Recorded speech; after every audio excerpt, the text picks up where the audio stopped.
गन्ना बेच के चुमा ले हो पैसाख में देबू चाहे 1 लाख में 1 लाख में अतने ना जहिया हमार ऑर्डर हो जाई तू जान हो तोहरे ना मर्डर हो जाई। भले बाबूजी के फेर में बारे कि साझी खानी कहां से 200-400 रुपए आओ कि साग सब्जी किन के लिए बाल बच्चा खा तले बाल बच्चा बेटा बेटी स्टोरी डालले बा इंस्टा पर कि हमरा राशि में ए जान बदमाशी लिखत आ ओकरा बिहान बेला कैसी है अनहोनी अतले कोनो अपने ऐसा लगा के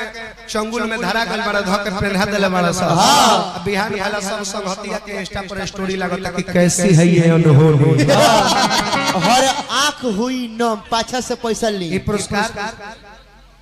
रोहित बाबू मोहम्मदपुर से दिहने भगवान बना के रखा पहले गिन लियो ओकरा बाद पाछा से और ली